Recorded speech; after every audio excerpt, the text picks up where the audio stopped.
Online.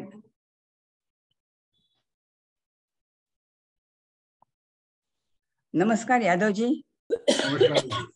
And Shubha Prabhatam to everyone, especially those joining from the West Coast.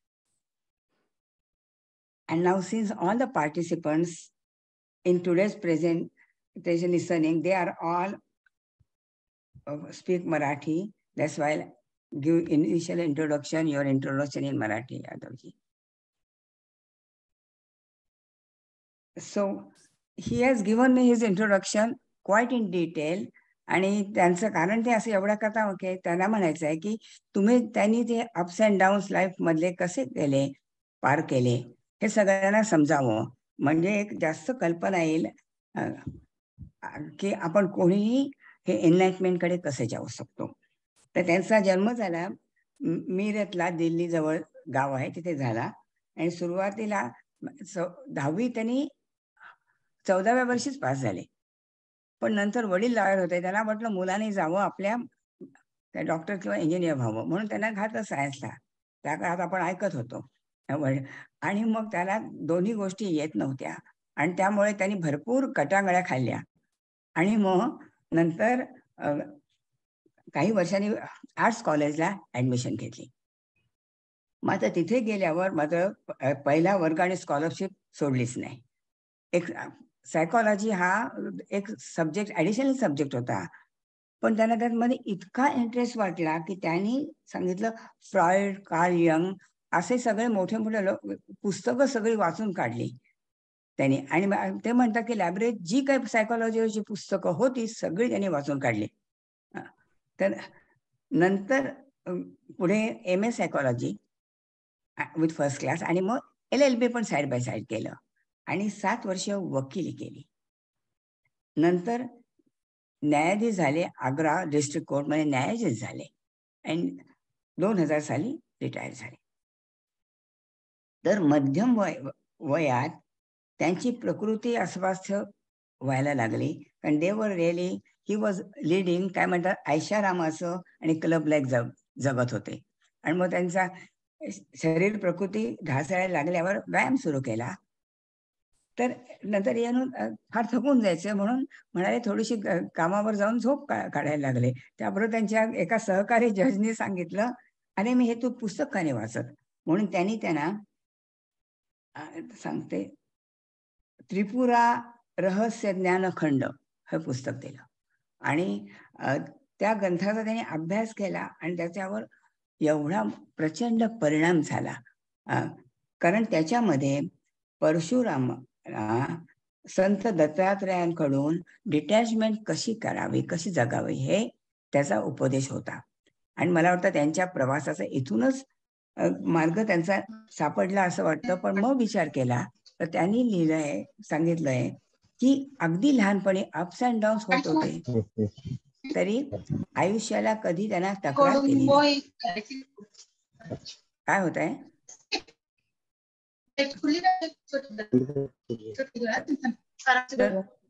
कुठले कधी त्यांना तक्रार नाही, असंतोष नाही, कुठली काळजी त्यांनी कधी केली नाही. जे मिळालं ते आनंदाने घेतलं, कुठली खंत बाळगली नाही. याचा अर्थ त्यांचे जन्मजात कुठेतरी ते दडलेले गुण त्यांच्यामध्ये होते आणि कदाचित विचार केला तर आपल्यामध्ये पण ते असतील आणि त्यांना चालना इथे मिळाली. मग नंतर त्यांनी कोणी त्यांना ओशो, आचार्य रजनीशांची पुस्तकं दिली. त्यांनी ती अनेक विकत घेऊन सगळी वाचून काढली. त्यातलं अष्टवक्र महागीता वगैरे त्यांची पुस्तकं वाचून काढली. त्याच्यानंतर ते पुणे इथे ओशोंच्या आश्रमामध्ये 2दा गेले. तिथे मेडिटेशन निरनिराळ्या प्रकारचं शिकलं. तिथे 1998 ते 99 मध्ये वाचन मनन याच्यामध्ये त्यांनी स्वतःचं लक्ष घातलं, टोटल लक्ष घातलं. पुढे म्हणजे एक विचार करा, ते निरनिराळ्या लोकांकडून शिकत गेले आणि आपलं अंतर्ज्ञान वाढवत गेले. मनाली येथे स्वामी समदर्शी यांच्याबरोबर शिकत असताना त्यांना एक सुपर नॅचरल अनुभव जाणवले. आता त्याचा अर्थ त्यांना पुढेच समजला. नंतर निवृत्तीनंतर जे कृष्णमूर्ती यांच्या प्रवचनाचा आणि त्यांनी अभ्यास केला. पुढे कर्नाटकामध्ये ते अनेक ठिकाणी गेले, त्यांच्या फॉरेस्टच्या जंगलामध्ये राहिले 6-6 महिने. विपश्यना त्यांनी किती वेळा केली कल्पनाच नाही. इतक्या वेळा त्यांनी थोडी मोठ्या प्रमाणात अशी विपश्यना केली. याच्यानंतर आणखीन म्हणजे 6 महिने ते रमणा महर्षी आश्रमात तिथे राहिले. तिथे अंतर्मुख व्हायला आणखीन मदत मिळाली. आणखी त्यांनी दिलं नाही बरंच, पण पुढे ते आपल्या तिबेटमध्ये गेले होते. तिथे त्याच्या म्हणजे योगा ह्याच्या सॉरी तिथे ते राहिले. बुद्धिस्ट मेडिटेशनमध्ये तिथे राहिले. आणि परवा अंजली मला म्हणली ब्राझीलला पण जाऊन आले. म्हणजे सारखी त्यांची शिकण्याची अशी वाढवण्याची वृत्ती आहे. आणि ते आता आपण त्यांच्याकडून समजून घेणार आहोत. एवढीच इंट्रोडक्शन लांबली थोडी. त्यांनी जशी सांगितली तशी सांगते मी तुम्हाला. आता आपण असं करूया, एक थोडक्यात मेडिटेशन करूया.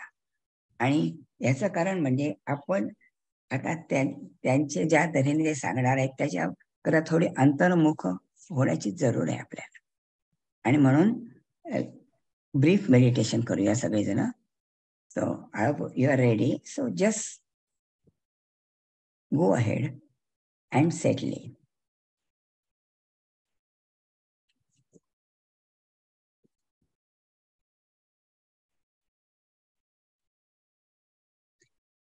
Now, everyone can find a posture that is comfortable and alert.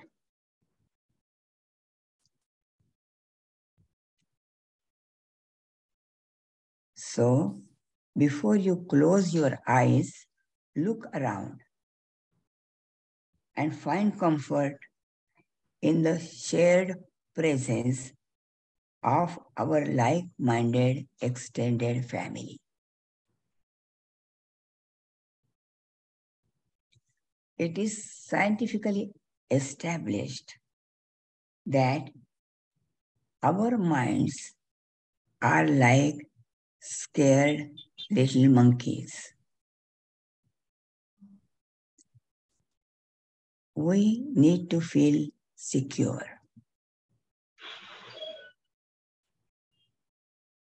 So just touch your body. Maybe touch your sofa or chair to notice the support of gravity.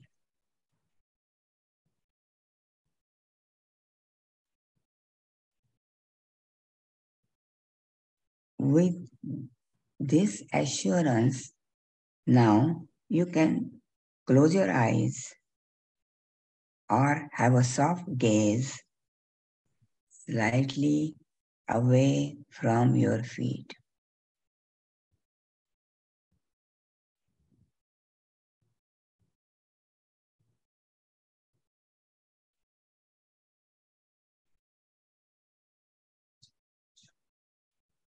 Notice being present and ready to let go. Let go.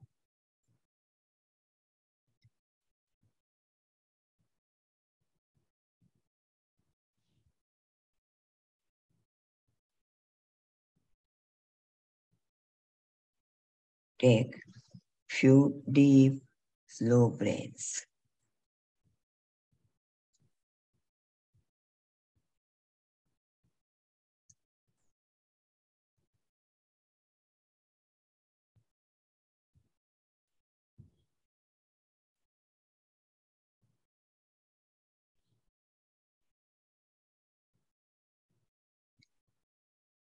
Notice the shift in mind from planning, worrying, to being quiet, eager, and curious.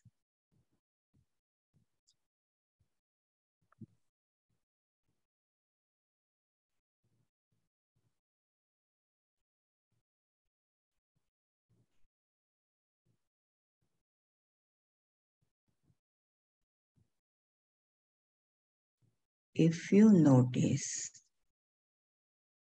any unintended thoughts occupying your mind,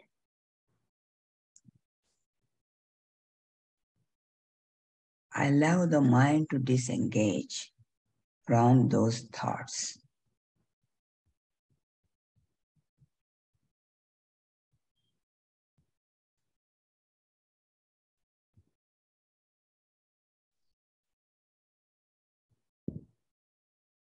Help the mind to get centered.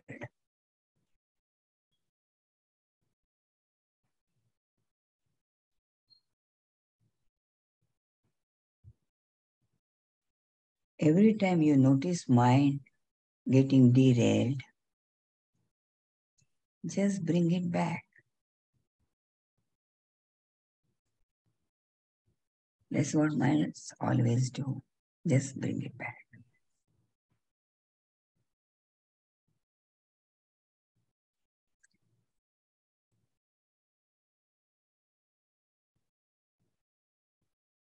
Notice the awareness slowly moving towards your head.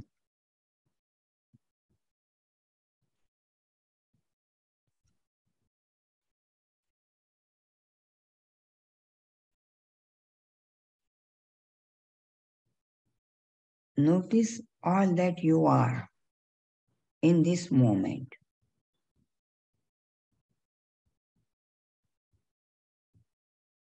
Physically, energetically, and emotionally.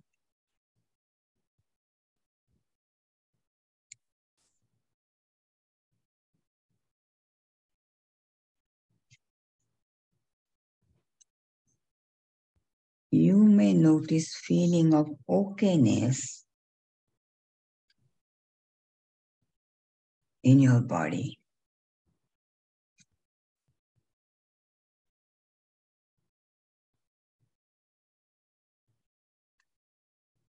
You may have aches and pains.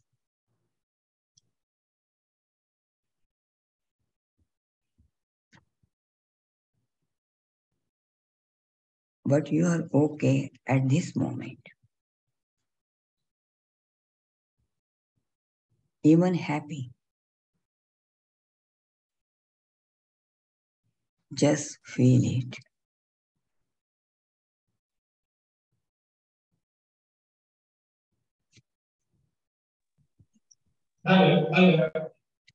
This thought may bring smile on your face. Just half a smile. Soften the corners of your eyes.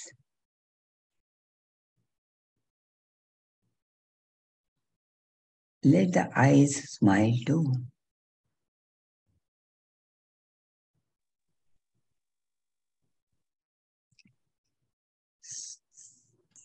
Soften your entire face.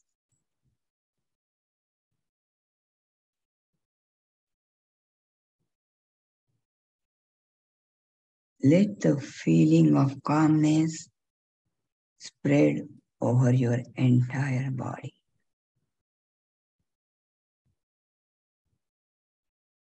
Nothing to do, nowhere to go.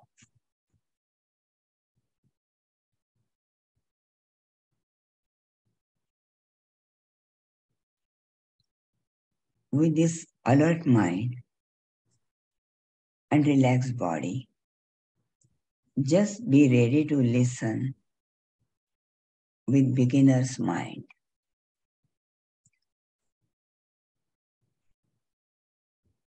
Open without judgment,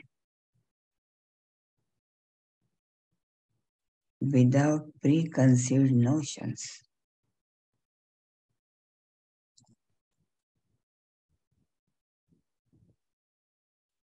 Be here with just curiosity,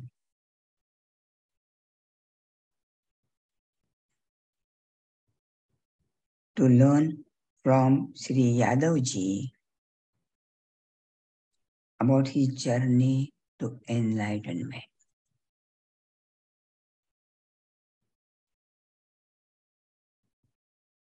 So when you are ready, you can open your eyes.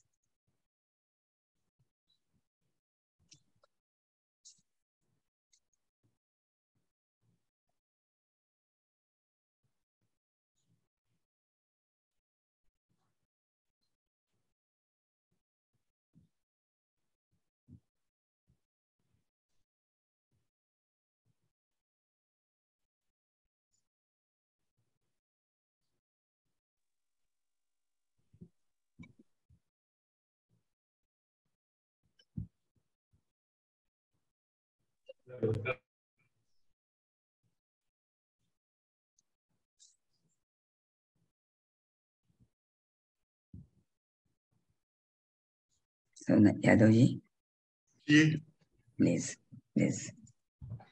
सबसे पहले तो मैं ये निवेदन करना चाहता हूँ कि जो शब्द हैं यह सत्य नहीं है। शब्द जो है स्टेट ऑफ बीइंग को एक्सप्रेस कभी भी नहीं कर सकते, क्योंकि स्टेट ऑफ बीइंग जो है वो एक तरह से जैसे निराकार कहते हैं, निर्गुण कहते हैं, तो उस स्थिति को स्टेट नहीं कर सकती है कभी भी। और कोई भी शब्द सामाजिक से दूर नहीं है, क्योंकि जो शब्द चाहे वो कोई भी संत हुआ हो, उसने शब्द को अपने समाज से ही सीखा है, समाज से ही उठाए हैं उसने।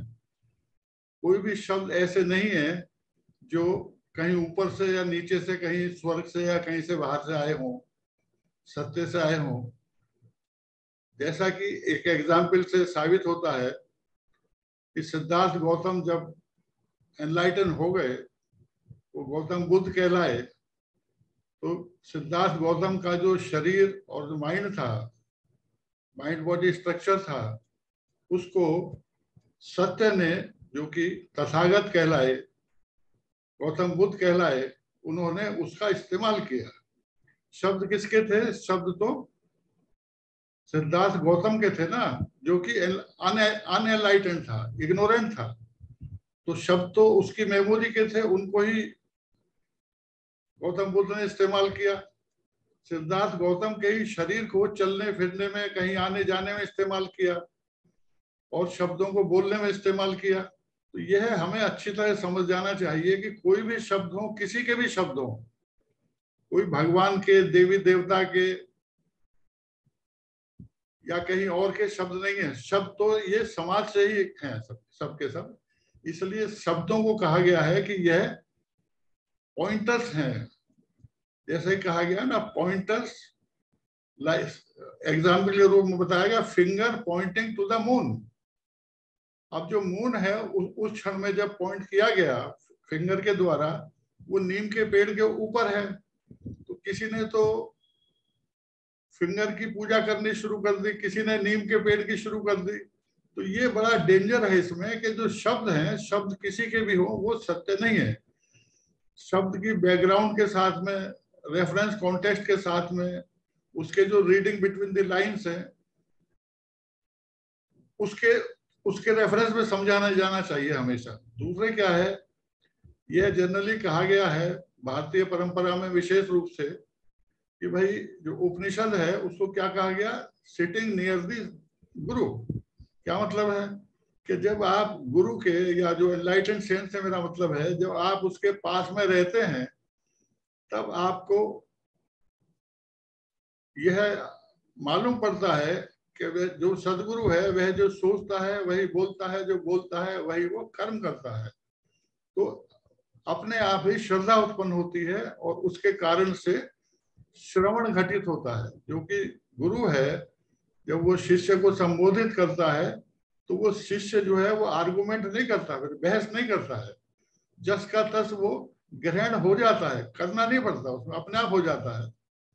दूसरा क्या है, जब शब्द का श्रवण हो गया, तो बार बार वो जो शब्द हैं गुरु के, जो उपदेश के रूप में हैं, वे बार बार आके उसके मानस पर टकराते हैं, बार बार टकराते हैं। इसी को मनन कहा गया। मनन कोई वॉलंटरी एक्टिविटी नहीं है, बल्कि यह अपने आप होता है। और जब ये पक जाता है, मैच्योर हो जाता है, सेटल हो जाता है, तब वह उसके आचरण में आ जाता है। निधि ध्यासन कहा गया उसको भारतीय परंपरा में। तो ये हमें आरंभ में ही मैंने थोड़ा सा स्पष्ट इसलिए किया कि हमें समझ लेना चाहिए कि जो भी शब्द है किसी के भी हैं, वो एट द मोस्ट पॉइंटर्स हैं, वो कभी भी सत्य नहीं हो सकते। क्योंकि जो स्टेट ऑफ बीइंग है वो तो ना किसी को दी जा सकती है, ना किसी से ली जा सकती है, जो गिव एंड टेक वो है ही नहीं। स्टेट ऑफ बीइंग का केवल एक तरह से इंडिकेशंस हैं, साइंस हैं। तो ये हमें शब्द के द्वारा जो है ये अच्छी तरह समझना चाहिए। दूसरी बात क्या है, आप ये देखिए कि जैसे भगवत गीता है, भगवत गीता एक प्रकार से धर्म का एनसाइक्लोपीडिया है। उसमें जितने भी तरीके से मनुष्य जो है कोई जितने प्रकार के भी होते हैं, उसके अनुसार ही उनकी प्रगति होती है धर्म के क्षेत्र में। तो ना कुछ अच्छा है इसमें, ना कुछ बुरा है। जैसा जिसकी बैकग्राउंड होती है, जैसे जिसके पूर्व जन्मों के कर्म होते हैं, जैसा उसका प्रारब्ध कर्म था, उसके अनुसार ही, जो कि संचित कर्म से आया है, उसके अनुसार ही वह इस जीवन में अपना कर्म करता हुआ प्रतीत होता है।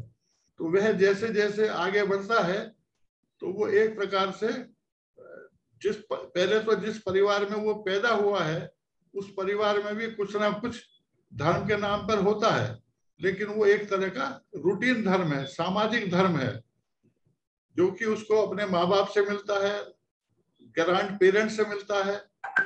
तो अधिकतर जो समाज है प्रयास ये करता है कि कोई भी अगर इस क्षेत्र में आगे बढ़ता है, तो समाज भी उसको उसी सीमा तक रोकने का प्रयास करता है, उससे आगे बढ़ने के लिए कोई प्रेरित नहीं करता है। तो ये एक पहली बार जब कोई आदमी इस क्षेत्र में आगे बढ़ता है, तो उसको सबसे पहले ये देखना चाहिए कि वह धर्म के नाम पर जो कर रहा है, क्या इससे उसके माता पिता या उसके ग्रैंड पेरेंट्स को अपने को जानने की ओर, धर्म की ओर बढ़ने की ओर क्या कोई प्रोग्रेस उसकी हुई।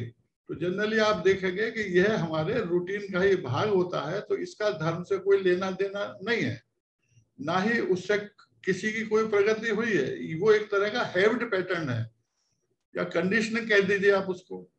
तो एक बात। दूसरी बात क्या है कि आप देखिए कि जो भी चल रहा है, जैसे कि आजकल हालत ये है कि धर्म के नाम पर जो है, जो थोड़ा सा एक जो इंस्टीट्यूशनल धर्म है, वो तो अपने में बाड़े में बांधने की बात करते करते हैं, लेकिन इधर जो कुछ थोड़े से सिस्टम्स हैं, थोड़े से तरीका समझाया है मेडिटेशंस का या अपने को जानने की ओर का, कुछ सिस्टमाइज कर रहे हैं। वो कुछ ना कुछ कहते हैं कि ये करो, वो करो, ये करो, वो करो।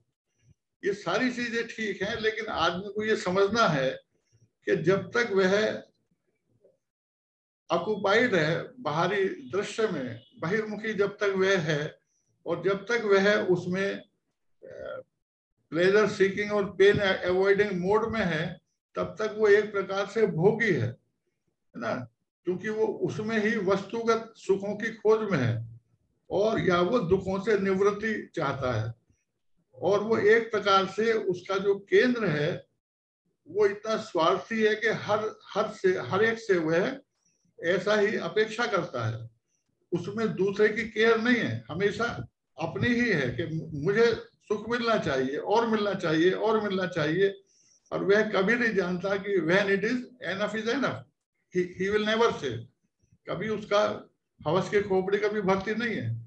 तो जब तक वो बहिर्मुखी से अपने आप ही, देखिए कभी कभी जब समय आता है तो किसी पुस्तक से, किसी मित्र से, किसी घटना से उसको झटका लगता है उसके दिमाग को। तो अचानक उसको ध्यान आता है कि अरे ये मैं क्या कर रहा हूँ। जैसा कि आप समझिए सारा संसार एक मैराथन दौड़ में दौड़े जा रहा है, दौड़े जा रहा है, दौड़े जा रहा है। अचानक उनमें से एक को ये झटका लगता है कि ये मैं दौड़ क्यों रहा हूँ, दौड़े जा रहा हूँ, दौड़े जा रहा हूँ। तो इस झटके से वो थोड़ा सा उसकी जो दौड़ है धीमी पड़ जाती है। वो धीमे होते होते एक साइड में जा करके रोड के वो धीरे धीरे होकर के रुक जाता है। देन ही सोचता है कि ये मैं क्या कर रहा हूँ।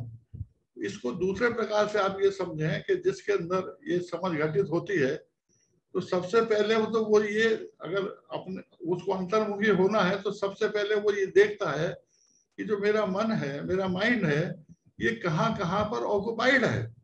तो जब वो अपने को देखने लगता है, अपनी एक्टिविटीज का वो अवलोकन करता है, तो उसको उसमें बहुत सी चीजें ऐसी दिखाई दे जाती हैं जिसको वो व्यर्थता उसकी समझ में आने लगती है कि ये सब व्यर्थ है। और जब व्यर्थता दिखाई देने लगती है तो वह अपने आप ही उधर से मुड़ने लगता है, वापस आने लगता है, वो सब चीजें छूटने लगती हैं अपने आप। और वो इस प्रक्रिया में वो धीरे धीरे वो अंतर्मुखी होने लगता है। फिर जैसा उसकी स्थिति होती है, जैसी उसकी ग्रोथ होती है, उसके अनुसार ही उसको मित्र मिलने लगते हैं, गुरु मिलने लगते हैं, किताबें मिलने लगती हैं, और उसकी जो अंतर यात्रा है फिर धीरे धीरे धीरे चलने लगती है। अब जैसा कि भगवत गीता में भाई भक्ति योग है, सांख्य योग है, कर्म योग है, ज्ञान योग, ये जो सारे योग बताए गए हैं, ये असल में एक तरह के प्रकार हैं कि कितने प्रकार से वो इस मार्ग पर, धर्म के मार्ग पर चल सकता है। क्योंकि हमारी सबकी धर्म की परिभाषाएं भी अलग अलग है, डेफिनेशन सबकी अलग अलग है। हम ये नहीं जानते हैं, जो कुछ भी हम जानते हैं वह अपनी बैकग्राउंड के अनुसार ही जानते हैं, मेमोरी के अनुसार ही जानते हैं। तो हम अपने मेमोरी से, हम कहते हैं ना हम आजाद हैं कुछ भी करने के लिए, ये कहना गलत है, क्योंकि हम अपने बैकग्राउंड से बाउंड हैं, हम उसके एक प्रकार के कैदी हैं। तो उसके अनुसार ही हमारी यात्रा पहले शुरू होती है, लेकिन वहां से जब बाहर निकलता है वो, तो वो फिर अपने अपने अनुसार चलने लगता है। जैसे कि ये ज्ञान योग है, ये जस्ट लाइक मैथमेटिक्स है। अब मैथमेटिक्स में मैं जब पढ़ता था तो मैथमेटिक्स मेरा एप्टीट्यूड ऑलमोस्ट 0 था, लेकिन मेरे को, मैं समझ भी नहीं सकता था कि मेरे जैसा बेवकूफ आदमी ज्ञान योग में कैसे आ सकता है। लेकिन मेरे साथ ऐसा हुआ। क्या होता था कि प्रारंभ से ही जहां भी कोई गुरु हो, मैं सुनता था, किसी महात्मा की बात सुनता था बचपन से ही, तो मुझको बरबस ही मैं वहां जाता था, अटेंड करता था उनको। तो मैं ये देखता था कि अंतिम रूप से मुझे ये हमेशा मेरा जो है एक्सपीरियंस इस प्रकार का रहा कि वो मुझे अधिकतर ये साबित होता था कि ये सब फ्रॉड है। तो मेरा धीरे धीरे उनसे मन उछटने लगा। इसी तरह जब मैं सर्विस में आ गया तब भी मैं महात्माओं के पीछे भागता था। धीरे धीरे वहां भी मेरे को ये सब दिखाई दिया कि ये कोई ना कोई अपने मतलब से ही आते हैं मेरे पास, क्योंकि मैं ऐसे पथ पर था। तो उसके कारण से मेरे को ये शुरू से लगने लगा था कि ये जो है ये मेरा मार्ग नहीं है।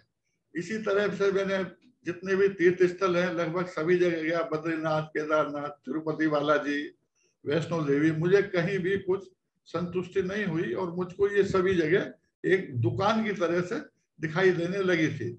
उसके बाद ये हुआ कि अचानक जो है मेरे को त्रिपुरा रहस्य ज्ञान खंड मेरे एक मित्र ने पढ़ने के लिए दी। उसमें परशुराम जी को दत्तात्रेय जी ने वैराग्य का उपदेश दिया है।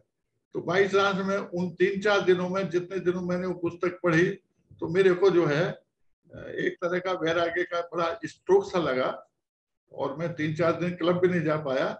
लेकिन उसके बाद फिर एक मित्र ने ओशो की किताब दी, फिर ओशो की काफी किताबें मैंने पढ़ी, बहुत सारी किताबें पढ़ी। और आप जानते हैं ओशो की जो लेखन शैली है, प्रवचन है, वो बड़े मनोरंजन होते हैं। तो उससे मुझे सबसे बड़ा फायदा क्या हुआ कि मैं 10-10, 12-12, 14-14 घंटे पढ़ता था। तो उससे मुझे सबसे बड़ा फायदा ये हुआ, कुछ 12-14 घंटे तक लगातार मैं कोई और काम मैंने नहीं किया। तो उससे मुझे कम से कम ये फायदा हुआ कि मैं और सब कामों से बच गया, क्योंकि मेरे को बहुत अच्छा लगता था। उसके बाद जब मैं, उनका एक शिविर था मनाली में, ये जो समदर्शी जी थे, तो वहाँ एक इंटेंसिव इन नाम का शिविर था 7 दिन का। उसके बाद में कुछ वहाँ मेरे को समाप्त होने के बाद मनाली में वहाँ क्या हुआ था, वहाँ कुछ घटनाएं हुई और तब मेरे को ऐसा लगा कि जैसे मैं ना केवल सामने भीड़ को देख रहा हूँ, बल्कि भीड़ को देखते हुए मैं अपने आप को भी देख रहा हूँ। उसके बाद मुझे वापस में आगरा में आया, जहाँ मैं पोस्टेड था उस समय। तो मेरे एक मित्र मिले, उन्होंने कहा कि भाई, मैंने उनको बताया, तो उन्होंने कहा कि अब आप जे कृष्णमूर्ति पढ़िए। मैंने कहा मैंने पढ़ने की कोशिश की थी, लेकिन मेरी वो समझ में बिल्कुल नहीं आए। 7-8 दिन में मैं केवल 7-8 पेज ही पढ़ पाया और वो भी समझ नहीं पाया। तो बोले नहीं अब आप पढ़िए। फिर मैंने उनकी जो पहली किताब थी फ्रीडम फ्रॉम द नोन, वो मैंने पढ़ी और वो 2-2.5 घंटे में मैं पढ़ गया। और मुझको ऐसा लगा जैसे वो जो मेरी स्टेट ऑफ बीइंग है या जिस प्रकार से मैं जीवन जी रहा हूँ उसी का उसमें वर्णन है, उसी का डिस्क्रिप्शन है। उसके बाद फिर मेरे को अपने आप ही एकांत प्रिय लगने लगा। कई जगह में गया, कभी 1 महीना, कभी 2 महीना, कभी 3 महीने, कभी 6 महीने में एकांत में मौन में रहा। तो मेरे को 7-8 साल लगे अपने को समझने के लिए कि ये मेरे को क्या हुआ। उसमें मेरे को विपश्यना ने भी काफी हेल्प की। विपश्यना भी मैंने काफी लंबे लंबे शिविर किए। तो वहां मेरे को मौन में रहना, एकांत में रहना और जो मन की स्थिरता है उससे मुझे काफी हेल्प मिली। और उसके बाद तो फिर ऐसी गाड़ी चली कि कहीं किसी से कुछ जो पुराने साथी थे सबसे अपने आप साथ छूटता गया। और जो ये जो क्षेत्र है अंतर यात्रा का, इसी से संबंधित लोग मुझे मिलते गए। तो मेरा मतलब ये है, अच्छा बिना किसी प्रयास के एक और गजब की बात हुई मेरे साथ। कभी मैंने ये नहीं समझा कि मेरे को ज्ञान प्राप्त करना है, आत्मज्ञान प्राप्त करना है, अपने को जानना है, भगवान को जानना, इस तरह का कभी मेरे अंदर कोई भाव नहीं उठा। बस जैसे कोई स्वप्न में जो आदमी चलने लगता है ऐसे में अपने आप चलता गया। लेकिन ये जरूर था कि मैंने एक बार भी पलटकर अपने संसार के जीवन की तरफ कभी नहीं देखा। और सौभाग्य से मैं चूंकि अकेला अपने परिवार में ब्रेड अर्नर था, तो मुझसे किसी ने कभी मुझे टोका भी नहीं, कभी मुझे किसी ने अवरोध भी नहीं किया, किसी ने मुझे को मना भी नहीं किया। तो मैं अपने परिवार वालों का सबका भी बड़ा अनुग्रहित हूँ इस बारे में। उसके बाद फिर बच्चों ने बड़ा सहयोग किया। अब मैं अलग एक 3 बेडरूम अपार्टमेंट में मेरे को रहने के लिए दे दिया, जहां मैं अकेला रहता हूँ। एक मेरा ग्रैंडसन है, वो मेरी सेवा में रहता है। बच्चे यहाँ से करीब 5 किलोमीटर दूर रहते हैं। और जहां भी मुझे पता पड़ता है कि किसी को मेरी सहायता की आवश्यकता है, मैं वहां तुरंत ही चला जाता हूँ। अब मैं करीब 2 साल से कोरोना के बाद नहीं गया हूँ, वरना मैं 6-7 महीने बंबई में रहता था। वहाँ कई मित्र मिले अच्छे, जिनका उन्होंने जो है थोड़ा सा सहयोग भी दिया शेयरिंग करने में। मैं उनका भी बड़ा अनुग्रहित हूँ। क्योंकि इसमें सबसे बड़ी जो प्रसन्नता होती है, जब कोई आपको सुनता है तो ऐसा होता है जैसे हम निर्भर हो रहे हैं। इससे बड़ी खुशी मेरे लिए अब कोई नहीं है कि लोग, कोई भी मेरी बात सुनता है और मेरे पास कोई आता है। अब चूंकि अवस्था भी मेरी 83 ईयर ओल्ड हो गई है, तो इतना शरीर भी ज्यादा स्वस्थ नहीं है, लेकिन कोई भी आता है मेरे पास तो मेरे को अत्यधिक प्रसन्नता होती है। तो ये तो मैंने शॉर्ट में आपको ये बताया। अब मैं ये मेरी थोड़ा सा समझ जरूर है कि जैसे कि धार्मिक शास्त्र है, मैं ऐसा समझता हूँ कि धार्मिक शास्त्र जो है, आप किसी भी बैकग्राउंड से हैं, धार्मिक शास्त्र को एक जिज्ञासा के रूप में कभी नहीं पढ़ना चाहिए जब तक आपके अंदर अपने को जानने की जिज्ञासा उत्पन्न ना हुई हो। क्योंकि जनरली क्या होता है कि जब हम इस धार्मिक शास्त्र पढ़ते हैं तो एक तरह का एक्युमुलेशन ऑफ नॉलेज हो जाता है और हम दूसरों से एक तरह का समर्थ हो जाते हैं धर्म के बारे में बात करने के भी। तो एक तरह का जो अगर हमारी कभी प्यास उठनी थी अपने को जानने की, वो डाइल्यूट हो जाती है, हम कोई गलत फहमी हो जाती है, हम तो धार्मिक हैं। दूसरा मैंने देखा कि जो समाज में सामाजिक कर्म करते हैं, समाज की दृष्टि से तो बहुत अच्छा कर रहे हैं, सबकी हेल्प कर रहे हैं, it is something very good. लेकिन अपने को जानने की दृष्टि से वो उनके लिए भी ये एक तरह का ऑब्स्टेकल है, ऑब्स्ट्रक्शन है। उनको भी ये लगता है कि मैं तो धार्मिक हुई हूँ, मुझे अच्छा आगे बढ़ने की आवश्यकता नहीं है। वो उसी में अपनी सिक्योरिटी ढूंढ लेते हैं। उसके बाद क्या है कि थोड़ा सा मैंने ये महसूस किया है कि जो बिल्कुल एक तरह से एथिस्ट होते हैं, वो उनके लिए, जहां तक ये इसका ज्ञान योग का संबंध की बात कर रहा हूं मैं, एथिस्ट के लिए सबसे आसान है। क्योंकि एथिस्ट, लेकिन अगर उसको एथिस्ट का भी जो है एक तरह का ये हो गया, नास्तिक को भी अगर ये हो गया है कि ये नास्तिक ही होना अच्छा, तो वो भी कंडीशन हो गया। उसके लिए भी ऑब्स्ट्रक्शन पैदा हो गया, तो उससे भी कोई मतलब नहीं है। लेकिन अगर कोई कुछ भी नहीं कर रहा है धर्म के क्षेत्र में, तो कभी ना कभी उसके अंदर ये भाव जरूर उठेगा, एक प्रकार का कहूँ क्या, गिल्टी कॉन्शियस कहिए, या कुछ उसके अंदर अंदर से प्यास उठेगी कि तू क्या कर रहा है, क्यों इसके जीवन को व्यर्थ कर रहा है। तो मेरा मतलब है जो धर्म के नाम पर कुछ ना कुछ कर रहे हैं, मेरा ऐसा अनुभव है कि अगर वो कुछ भी ना करें तो शायद वो इधर की तरफ चलने की उनकी संभावना कंपैरेटिवली ज्यादा है। दूसरी बात क्या है, अब देखिए आप संसार को देखिए जरा सा, इसमें से 80% करीब ऐसे हैं, 75-80% ऐसे हैं कि जो उनके परिवार में धर्म के नाम पे हो रहा है, चाहे शाम को ओम जय जगदीश हरे करते हो या गायत्री मंत्र का जाप करते हो सुबह शाम, भाई यही चल रहा है। तो उससे उससे कुछ होने वाला नहीं है। इससे आगे देखिए भीड़ तंत्र है, जैसे कि भक्ति योग है, राइट और रॉन्ग आगे, वो भी अपनी जगह पर ठीक है, लेकिन उसमें भी देखना चाहिए ना कि हम वहां भीड़ में एक दूसरे को देखकर आश्वस्त होते हैं कि ये ठीक मार्ग है, क्योंकि इतने सारे लोग हैं, ये सब गलत नहीं हो सकते। अरे भाई ये एकांत अकेले का मार्ग है, अकेले का मार्ग है, इसमें कोई आपको ना कुछ दे सकता है ना कुछ ले सकता है, आपको अपना ही कुआं खोद करके पानी पीना है, किसी की कोई कृपा नहीं हो सकती है।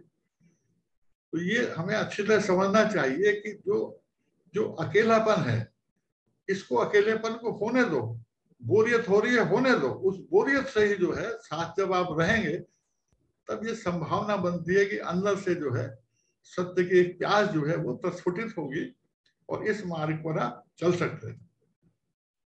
और आपको मैं किसी को कुछ कहना हो तो बताइए।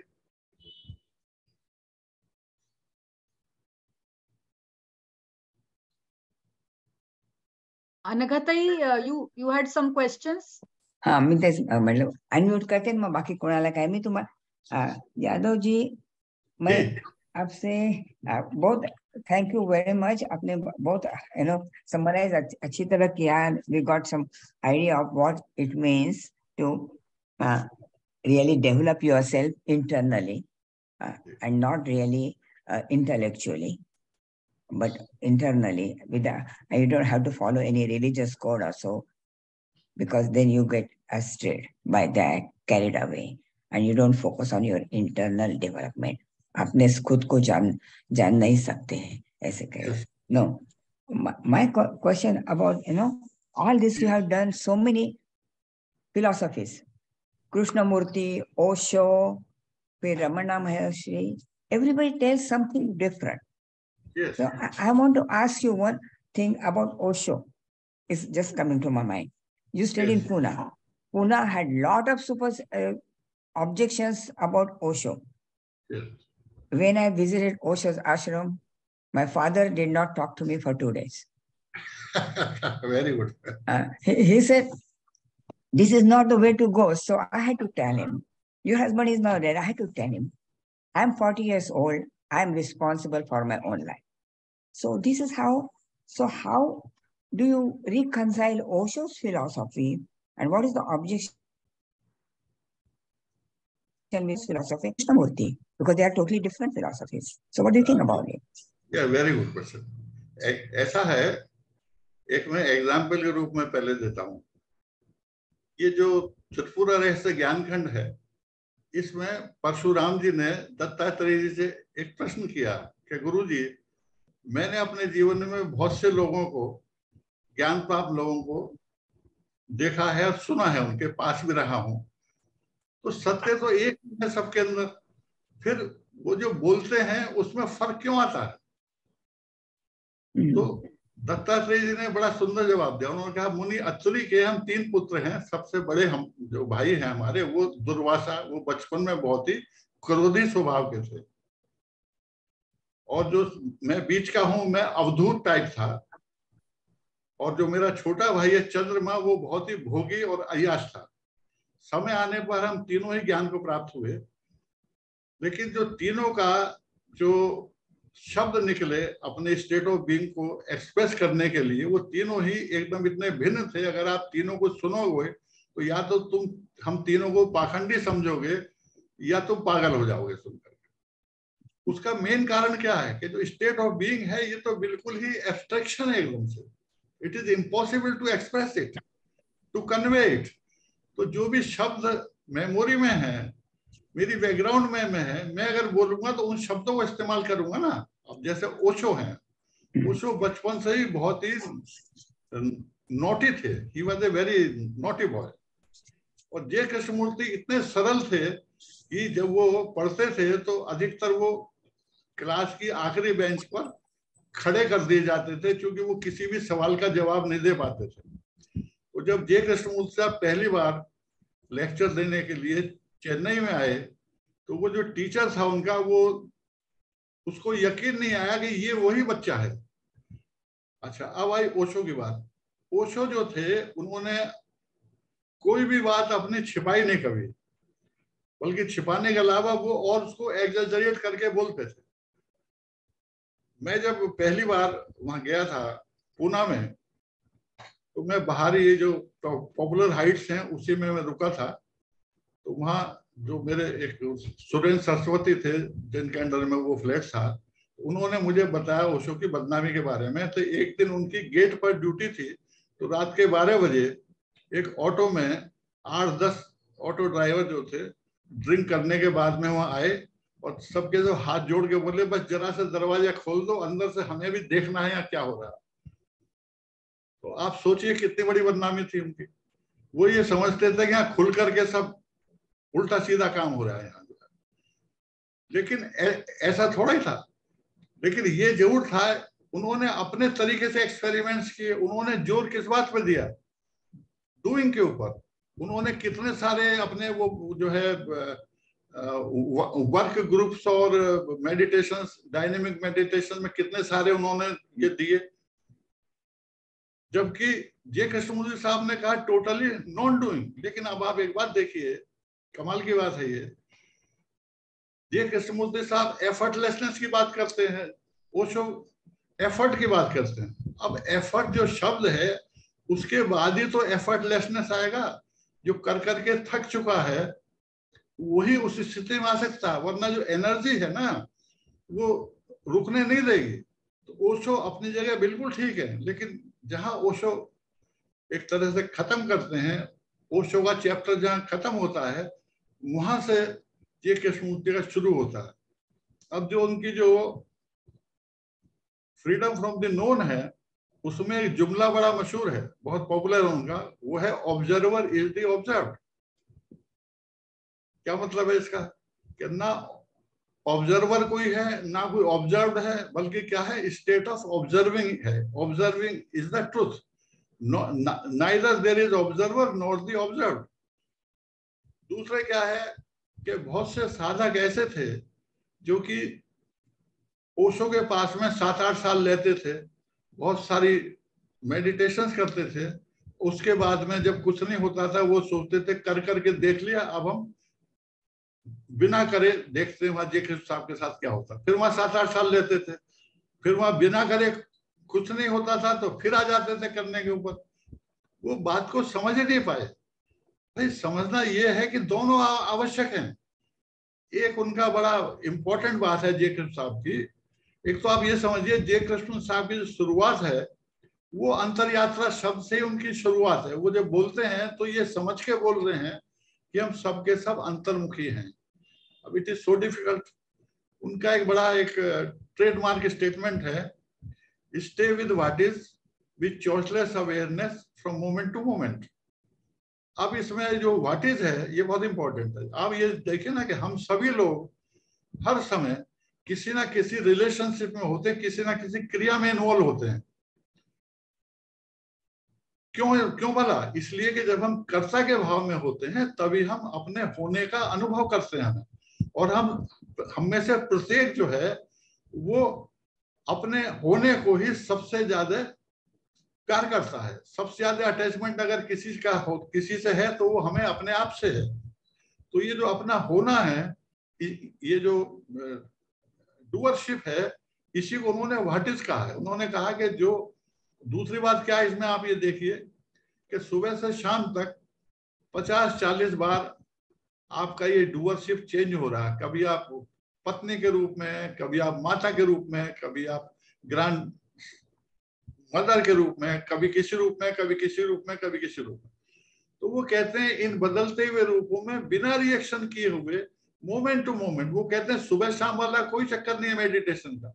भाई ये तो 24 घंटे का है, खाते पीते उठते बैठते, आप किसी जिस क्रिया में भी हैं उसको ही मीडियम बना करके आपको अपने आप को देखना है, अपने होने का अनुभव करना है। और अपने होने के अनुभव के साथ में क्या मतलब है कि जो भी हम होते हैं, एक तो हमारा ये मुखौटा है बाहर का, ये सुपरफिशियल है। 50 शब्द हैं जो हम सारे दिन में यूज करते हैं एज ए हैबिट, सबके अपने अपने प्रोफेशन के अनुसार है जहां जहां वो है। इसके पीछे जो है, जहां मैं अपनी चालाकी, अपना कुटिलता, अपनी स्वार्थता, क्या कि हम हमेशा दूसरे को यूज करना चाहते हैं, दूसरे को टोपी पहनाना चाहते हैं, दूसरे को इस्तेमाल करना चाहते हैं, यूटिलाइज करना चाहते हैं अपने सुख के लिए, अपने दुख से निवृत्ति के लिए। तो उनका कहना है कि जब हम अपनी कुटिलता को, अपनी चालाकी को, अपनी चतुराई को, स्वार्थपरता को जानते हैं तो जानने से ही वो अपने आप ड्रॉप होने लगती हैं और हम उस चालाक इंसान से एक तरह से इनोसेंस में धीरे धीरे करने लगते हैं। इसी को वो प्रिपरेशन ऑफ द ग्राउंड बताते हैं। तो और प्रिपरेशन ऑफ द ग्राउंड के क्या मायने? Conscious living, conscious living. इसी को क्या कहते हैं? It is A meditative living या लिविंग इन मेडिटेशन। तो ओशो का और जे कृष्णमूर्ति कहीं भी कोई टकराव नहीं है। अगर मैंने ओशो को इतना नहीं पढ़ा होता तो शायद मैं भी इतनी अच्छी तरह से जे कृष्णमूर्ति साहब को नहीं समझ सकता। मेरे एक मित्र हैं डॉक्टर सुधामणि जी, वो प्रोफेसर हैं मेडिकल कॉलेज में और उसके में वो हेड ऑफ द डिपार्टमेंट है, पैथोलॉजी डिपार्टमेंट। एक दिन वो मुझसे बड़ी नाराज हुई। उन्होंने भी ओशो को बहुत पढ़ा और उनका कहना है कि ओशो को पढ़ करके उनको जो क्लैरिटी आई है, उनको पढ़े बिना वो नहीं आ सकते। लेकिन वो मुझसे नाराज हो गए। मालूम है क्या कहा उन्होंने कहा कि मैं ओशो से बहुत नाराज हूं। मैंने क्यों? बोले उन्होंने अपने को, अपनी बदनामी की कभी परवाह नहीं की। अब मैं हिम्मत भी नहीं कर सकती अपने पति से ये कहूं कि मैं ओशो कम्यून में जाना चाहती हूँ। सोचिए बात, she loves him very much but she hates him also कि because of his notoriety वो किसी से कह भी नहीं सकती कि मैं वहां पूना कम्यून में जाना चाहती हूँ। हालांकि ऐसी कोई बात है नहीं वहां, क्योंकि मैं तो काफी गया आया हूं वहां से। लेकिन एक बार जो इमेज बन जाती है, it is very difficult to come out of it. जी हाँ यादव जी, आपने ये बहुत ही सरल सुंदर भाषा में हमको एक्सप्लेन किया। और एक प्रश्न है Shaila Shroff, do you want to unmute yourself? जी जी, हाँ जी। Yeah, I like your plain explanation about everything. Yes. And I like that it is Shabdatit hai, wo experience jo self-realization is Shabdatit hai. Magar, I think you said it, but I wanted to stress that when you are actually doing nothing, absolutely nothing, that is the stage when you can see anything. You can, it is like aparoksha bolte hai na. That experience comes to you only when you don't think you are doing something. You are trying to get something. Your aim is self-realization. When you are out of all that and just still there is nothing, that is the time somehow you get the experience. Rest of it just what you say, mind-made things. You understand the visions? Yes. Yeah, Yes. they're kind of mind-made, but they are all pointers. And that sense, I think Osho is a pointer too, because many of us go through the life of indulgences. And he could take you out of it by doing it and knowing that they are not the end of our, they go through that. So he is also good for many people who are indulged into something to get out of it. Just like, say, so he is a guru for someone who needs that. And I'm glad he's there, because you can say that you can be virakta all the way through. Virakta is not very easy to be a way of life, but with all the your indulgences, with all that, you can, as you said it, that unless we do that, we cannot get out of it. And that's where he is a great guru. Because may I say something now? He has May I say something now? Yes, please do. Yeah. You see, I was almost hypnotized by the personality, because when I started this thing, Osho was long gone.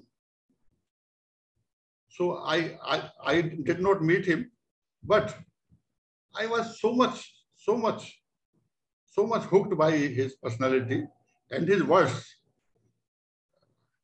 And I found in most of the Oshoites कि उनको unfortunately ये था कि ओशो ही उनको ज्ञान प्राप्त करा देंगे. इट इज बकवास बिल्कुल एकदम. भाई ये तो आपको कुआं खोद कर पानी पीना है, ये तो आपको ही करना पड़ेगा ना. वो तो रास्ता दिखा सकते हैं केवल. बुद्ध ने एक बार बड़ा अच्छा, मुझे उनके एग्जाम्पल याद आ गए मेरे को. कुछ लोगों ने उनसे कहा कि साहब आप तो सब कुछ कर सकते हैं, आप तो भगवान हैं. तो उन्होंने पूछा उससे कि भाई तुम कहाँ के रहने वाले हो. उसने कहा साहब मैं तो राजगीर का रहने वाला हूँ. और उस समय वो श्रावस्ती में थे भगवान. तो उसने कहा कि भाई तुम्हारे यहाँ भी श्रावस्ती में रिश्तेदार होंगे. बोले कि हाँ जी. तो बोले आजकल तुम श्रावस्ती में रहते हो. बोले हाँ जी. तो बोले अगर कोई पूछता है तुमसे श्रावस्ती का रास्ता तो तुम बता देते हो. बोले हाँ जी बता देता हूँ. तो वो पहुंच जाते हैं. बोले वो कैसे पहुंचेंगे, जब वो चलेंगे तभी तो पहुंचेंगे वहां. तो आप समझिए इस बात को कि ज्यादातर मैं जिनसे मिला हूं, दो तरह की बात है उनके अंदर. या तो ये है कि वो उनको भक्ति से उनकी माला वाला डाल करके उनकी पूजा पाठ करने लगे हैं. मतलब दूसरा क्या है, जिस ओशोआइट से ये पूछो 20 साल हो गए 30 साल हो गए डायनेमिक कर रहे हैं, जबकि ओशो ने खुद कहा है कि भाई 3 महीने से ज्यादा कोई ध्यान मत करो, आप आगे बढ़ो आगे बढ़ो आगे बढ़ो. लेकिन कुछ को तो ये विश्वास है कि ओशो हमको पार लगा देंगे. कुछ को ये विश्वास है कि उनके अनुसार, भाई समझो इस बात को एक बार, you need not follow anybody. अपने अंदर ये भाव लाओ कि ये सबके सब जो आज तक पैदा हुए हैं ये आपके लिए पैदा हुए हैं, आप किसी के लिए नहीं हो. Learn from everybody, don't follow anybody. ये भाव लाइए, आप स्वतंत्र रहिए हमेशा. तो मेरा इसमें यही सजेशन है.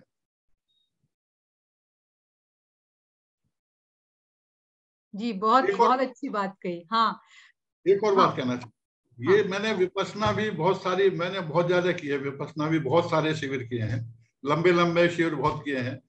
वहां भी क्या है, वो लोग विपश्यी बन गए हैं. एक उनकी अलग एक ब्रांडिंग हो गई है. अरे भाई it is simply practising awareness है. ये प्रैक्टिसिंग अवेयरनेस के मायने ये नहीं है कि आप सुबह शाम बैठ करके विपश्यना करें. प्रैक्टिसिंग अवेयरनेस के मायने आप सारे दिन जो भी कर्म कर रहे हैं उसमें अपने आप को कर्म करते हुए देखो. क्योंकि ये आप समझो कि भाई जो भी होश पूर्वक कर्म करता है वो कोई गलत कर्म कभी कर ही नहीं सकता. आदतन हमसे गलत कर्म होते हैं, बाद में कहते हैं अरे ये हमसे क्या हो गया. तो जो विपश्यना है बहुत ही एक्स्ट्राऑर्डिनरी वंडरफुल है. ये ओशो ने केवल एक बार विपश्यना के ऊपर प्रवचन है उनका. एक जर्मन साधक ने उनसे प्रश्न किया कि साहब मैं तो थक गया, परेशान हो गया, मेरा शरीर साला बेकार हो गया विपश्यना करते करते, इस पर कुछ बोलिए. तो उन्होंने थोड़ा सा गोयंका जी को उल्टा सीधा सुनाया, जैसी आदत है भाई.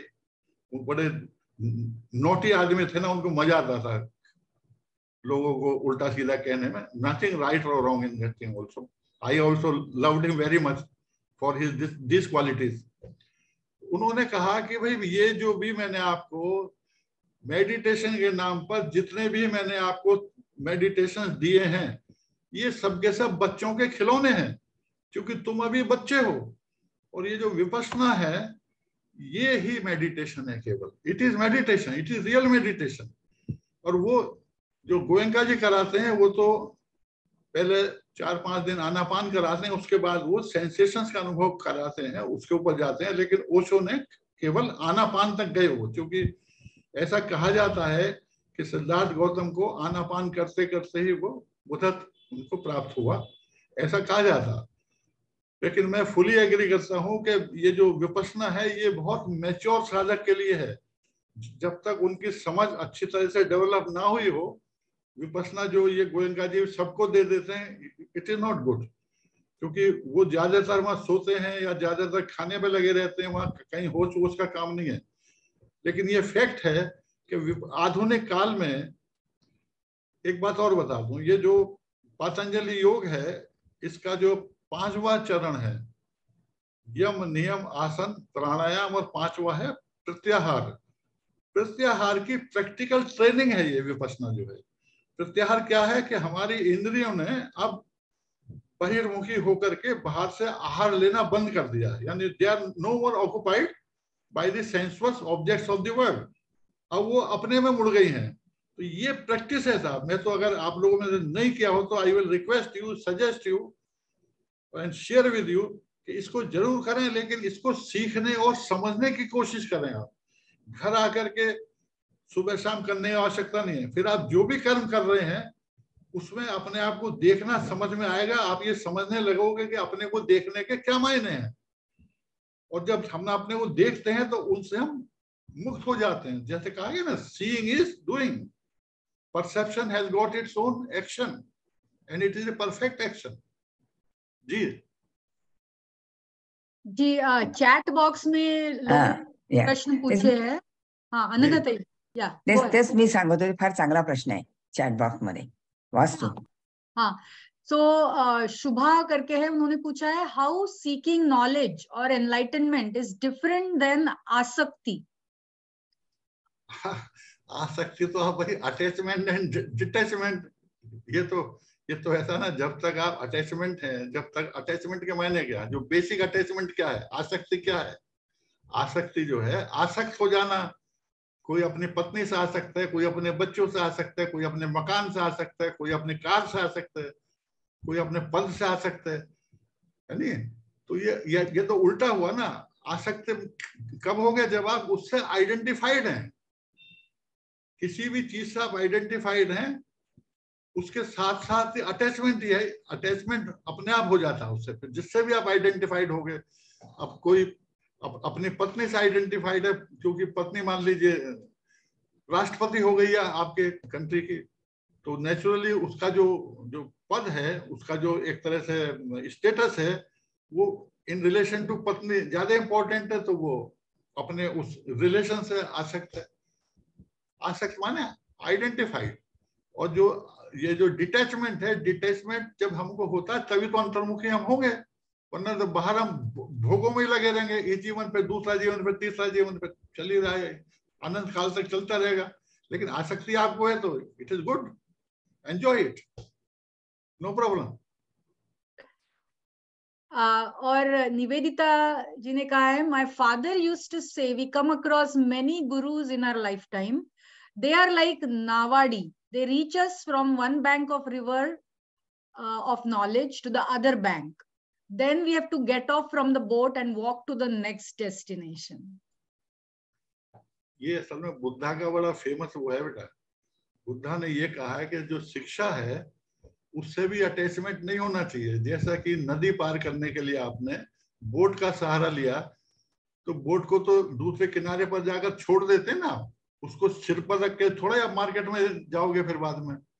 इसी तरह शिक्षा है use and throw. Use and throw में जब आपने यूज कर लिया तो आपके आचरण में आ गई ना बेटा. वो जब आपके आचरण में आ गई, क्या मतलब, यू आर दैट ओनली. अगर आचरण में नहीं आए तो इट बिकम योर नॉलेज। ये अननेसेसरी आप अपना बोझा बढ़ा रहे हैं, फिर अपना क्या फायदा उससे। जी, आपने जो कहा कि learn from everybody, don't stick and follow just one person. Yes yes.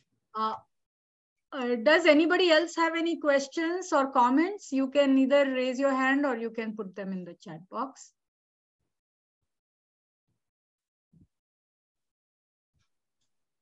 Yes. No question is a bad question or a stupid question. No If you problem. have a question, please do ask. नहीं, अब मैं चलते चलते एक बात और बताता हूँ, फिर कोई बात नहीं। इतने कोई क्वेश्चन किसी के अंदर आ जाए तो वो बाद में पूछ लेना। एक बहुत इंपॉर्टेंट बात है, किसी ने जे कृष्णमूर्ति साहब से पूछा कि साहब क्या ये ज्ञान प्राप्त होता है, क्या ये सत्य की प्राप्ति होती है? उन्होंने कहा बिल्कुल नहीं होती। अरे उन्होंने कहा क्या बात कह रहे हैं आप? तो उन्होंने कहा भाई जब तक वह कोई व्यक्ति है तब तक वो अवरोध है, तब तक वो ज्ञान प्राप्त काहे नहीं जा सकता, क्योंकि it is a state of non duality, state of being है। तो वो awareness is staying with awareness. Awareness किसी जगह और ऑक्युपाइड नहीं है, अवेयरनेस जो है अपने आप में ही है।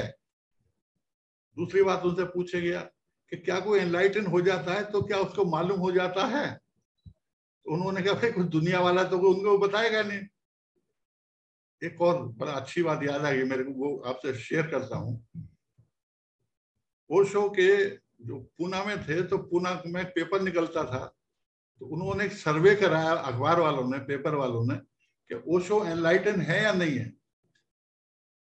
इससे बड़ा जोक क्या हो सकता है कि जो इल्यूजन है, जो इग्नोरेंट लोग हैं, वो राय देंगे कि ओशो एनलाइटन है या नहीं है। तो उन्होंने जे कृष्ण साहब ने कहा कि भाई जब वह व्यक्ति जो अपने में स्थित हो गया है, जो अपने स्वभाव में स्थित है, जब वह अपने व्यवहार को देखता है तब वह आश्चर्यचकित होता है। क्योंकि पहले जो था वह हमेशा सब जो भी उनके संपर्क में आता था उसको यूटिलिटी के रूप में देखता था कि इस समय क्या मेरा फायदा हो सकता है, क्या मैं लाभ उठा सकता हूँ। अब उल्टा हो रहा है, और वो देखता है कि मैं इनको कैसे लाभान्वित करूं, कैसे मैं शेयर करूं, कैसे मैं हेल्प करूं। It is most wonderful thing. तीसरी बात मोस्ट इंपॉर्टेंट है, वो आप ये सब जानते हैं कि हमारा जो भी कर्म है वो विचार से शुरू होता है। मानस पर पहले विचार आता है, फिर वो वाणी पे आता है, फिर वो कर्म के रूप में घटित होकर के वो जो इम्पल्स था, एनर्जी था, वो डिस्चार्ज हो जाता है।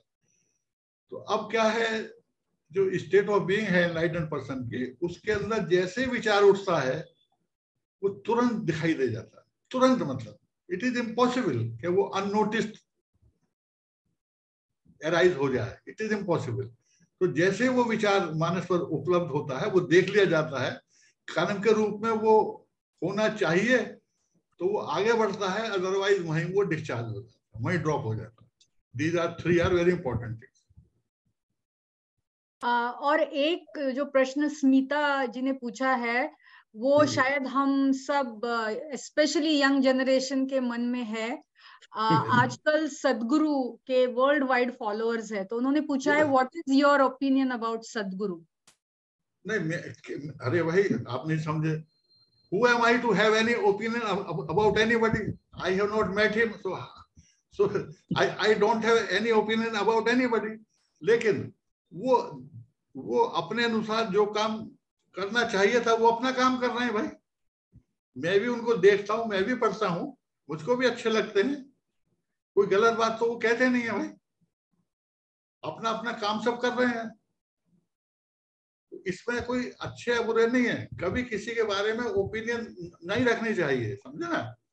उसको जस का तस देखने का प्रयास करना चाहिए। जो ओपिनियन कहाँ से आ रही है, मेमोरी से आ रही है ना, तो हमारी कंडीशनिंग से आ रही है। बिल्कुल सच है। Very good.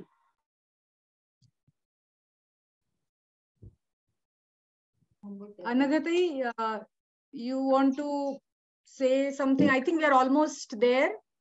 Yeah. It's 6 minutes past the hour. अजून कोणाला काही प्रश्न आहेत का? You mean, so how, one question asked, how Yes. do we as Samanya Lok, how can we improve, I mean, go in that way of Atma Jnana or in the state of being? What are the steps you would really recommend? Don't say who am I to recommend. Don't say that. So just give us some idea. I am very, very happy with this question. Okay. This is a very, very good question.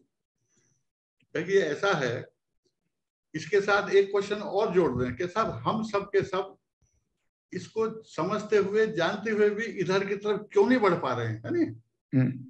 तो इसकी शुरुआत हमेशा ऐसे संभव है होनी कि हमें अपने को देखना चाहिए कि हमारी जो जहां जहां हम ऑक्युपाइड है माइंड हमारा, उसको देखना चाहिए हमें। तो अगर आपने देखना शुरू कर दिया एक बार, तो हमें ये दिखाई देने लगेगा किन किन बेकार की बातों में हमारा माइंड लगा हुआ। अगर ये दिखाई देगा आपको, वहां से अपने आप हटना शुरू हो जाएगा अपने आप। और जब आने लगेगा तो एक बात मैं आपसे गारंटी से कह सकता हूँ, एक बार जब शुरुआत किसी तरह से हो जाए ना इसकी, फिर रुकती नहीं है, फिर इट इज अनस्टॉपेबल। दूसरी बात, जैसे आप मेडिटेशन कराया आपने शुरू में, आप ये देखिए जितने भी मेडिटेशंस हैं किसी भी धर्म के बारे में कहीं भी हैं, कहीं ना कहीं किसी ना किसी रूप में सबके सब प्रैक्टिसिंग अवेयरनेस ही है। Practising awareness.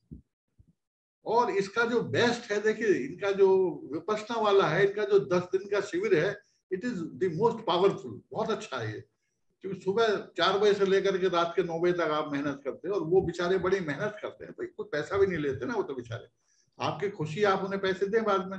लेकिन अगर किसी को भी जरा भी सिंसियरिटी है, जरा भी जेन्युइन प्यास है, इच्छा है, तो विपश्यना जरूर करनी चाहिए एक बार। विपश्यना से आपको, और फिर विपश्यना करना नहीं है, विपश्यना आपको सीखनी है, समझनी है, पूरा जोर लगा करके। ये बहुत आवश्यक है। हाँ जी, थैंक यू या। लेकिन one more, Osho, I mean, I'm not against what Osho says and all anything. Just curiosity that yes. There is a book, Sambhogatun Samadhi Kade. It means you enjoy everything, but sometimes, and a lot of times, it's very difficult when you start fulfilling all your wishes and desires, and you go after that.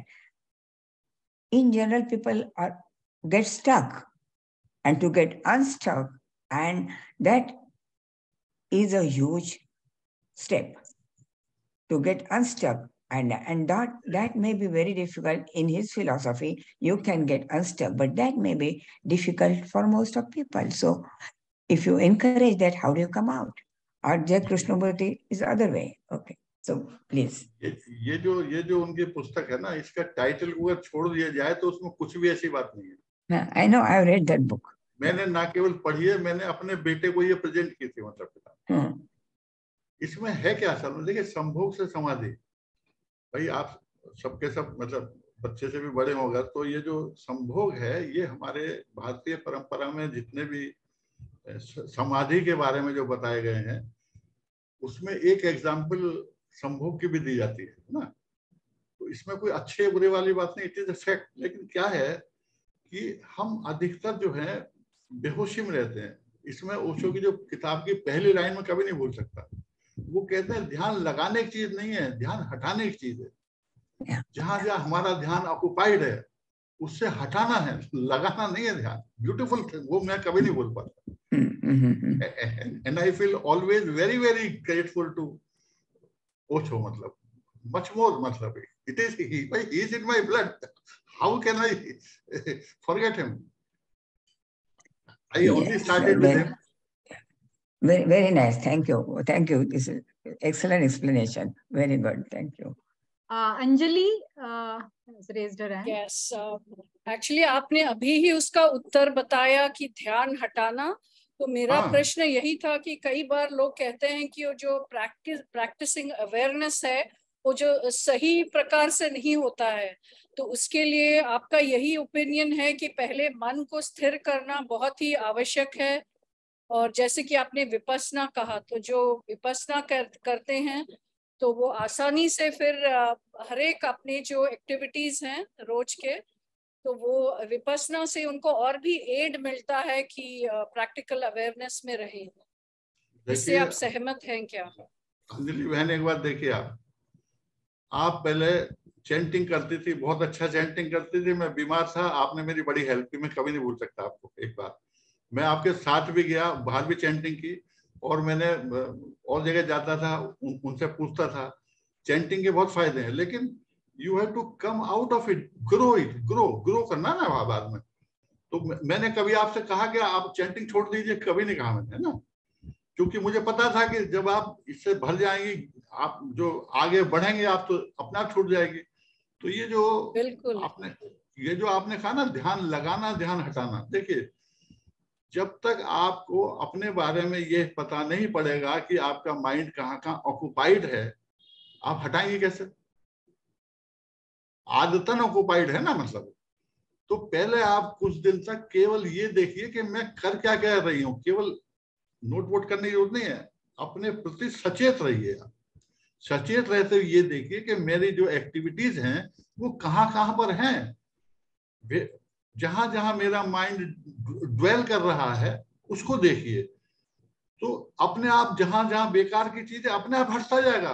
उसने ठीक कहा है कि mind को लगाना नहीं, हटाना। हटाने से मतलब उनका ये था कि जबरदस्ती नहीं हटाना, देखना ही हटाना हो। देखने से हट जाएगा वहां से ना, जहां जहां बेकार की जगह लगा हुआ है अपने आप हटेगा। अभी तक आदतों की वजह से लगा हुआ है वहां वो। तो जो ये सही बात है कि जब आपको ये दिखाई देने लगेगा कि कहाँ कहाँ लगा हुआ है, उसमें बहुत सी जगह व्यर्थ दिखाई दे जाएंगे। जैसे मैं एक एग्जाम्पल के तौर पर देता हूँ। सोनीपत में हमारे मित्र हैं रमेश जी। रमेश जी ने एक बार मुझे बताया कि पहले अंकिल मैं बहुत ज्यादा ताशवाश खेलता था। अब मैं जब रास्ते में जाता हूँ तो पार्क में लोग ताश खेलते रहते हैं, तो मेरा कभी ध्यान में नहीं जाता। पहले मैं खड़ा हो जाता था, देखता था उनको, तो वो इरेलेवेंट हो गए ना। वो जब इरेलेवेंट हो जाएंगे तो आपको ये बड़ा बड़ा अजीब लगेगा, अरे मैं कभी ताश खेलता था कभी। तो इसको समझिए आप। पहले आपको अपने को जानना है आपको कि कहाँ कहाँ लगा हुआ है, तो हटाना नहीं, अपने आप हटेगा। फिर वो शब्दों में जरूर कहा उन्होंने, हटाना है ना कि लगाना। हटेगा अपने आप। फिर एक बार अंतर्मुखी होने के बाद ये प्रक्रिया फिर रुकने वाली नहीं है फिर कभी। It is unstoppable. फिर एक बार किसी तरह से ये जेन्युइनली आरंभ हो जाए, बस ये। दूसरे क्या है, जैसे मैडम ने शुरू में जो ध्यान कराया था, उसके हर स्टेप पे, इनके हर शब्द में आप ये देखिए वो कहाँ ले जा रही हैं आपको, अवेयरनेस की तरफ, अवेयरनेस की तरफ। तो ये जो अवेयरनेस है, अगर ये शब्द आपको घुस गया एक बार, तो आपकी समझ में बिल्कुल ये बात आ जाएगी कि हमें अवेयर रहना है। दूसरी बात क्या, कभी अवेयर नहीं भी रहे, थिंकिंग में चले गए, कोई बात नहीं, जब याद आ जाए। J.K. Srimurti साहब कहते हैं कि when you know that you were inattentive, inattentive का जब आपको मालूम पड़ा, तो उन्होंने कहता है वही अटेंशन है, वहीं से वापस आ जाओगे फिर आप। तो इसलिए जो है लेकिन एक बात जरूर याद रखिए, कोई भी ध्यान कीजिए आप, कोई ध्यान कीजिए, कोई फर्क नहीं पड़ता, लेकिन अवेयरनेस को जोड़ दीजिए। मैं तो कहता हूँ मंदिर में अगर आप पूजा भी कर रही हैं, अपने घर के मंदिर में भी, तो विद अवेयरनेस पूजा कीजिए। चैंटिंग कर रही है, विद चैंटिंग भी विद अवेयरनेस कीजिए, उससे बहुत लाभ होगा, प्रोग्रेस होगी आपके। बहुत धन्यवाद, आपने मेरा विजडम काफी एक्सपैंड किया है कई वर्षों में, तो आपको बहुत ही हार्टफेल्ट धन्यवाद। रियली नाइस ऑफ यू कि आपने मुझे इंट्रोड्यूस कराया और मुझे मौका मिला। नहीं, बंद करूया? हो Anagha, you want to say a vote of thanks and then announce the next week's? Thank you so much, thank you so much. आपने कितने कुटिल क्वेश्चन, डिफिकल्ट क्वेश्चन इतने इजी तरीके से कह दे हमें। सो बहुत बहुत शुक्रिया for all that. So yeah, it is the awareness, and thank you for coming here, sparing time for us, and as you have said that you are willing to help people if they have questions. So how do we know your email or phone number? How do you can email तो मेरे ख्याल में अंजलि जी के पास है। Acha, Anjali, will ask Anjali to, Anjali, can you? Sure, I can share his contact information in the BMM group chat. Just Or you can I'll share forward it in the to chat. You can yes. share it in the chat if you want to share it now or एक today. और है बहन जी, अनक बहन जी, कि आपका जब भी वो हो मौका, I will be very very happy to share myself whenever you like. Okay, ji, thank you. We all, I'm sure everybody benefits. Though people haven't asked questions, I'm Yes. sure because you got the answers for every question in our mind. Thank you. Thank you so much. On behalf of all my friends, extended family, colleagues, we are very grateful to you. Thank you. Thank you. So, now the next month, now it is August 6th, will be a chair yoga by Guru Shrikant Sabnis. So that will be the next session. Please do attend because pranayama is very important. Actually, yoga is for your health. So we will expect you to be here in big number and support us as you are doing it all the time. Thank you again. So one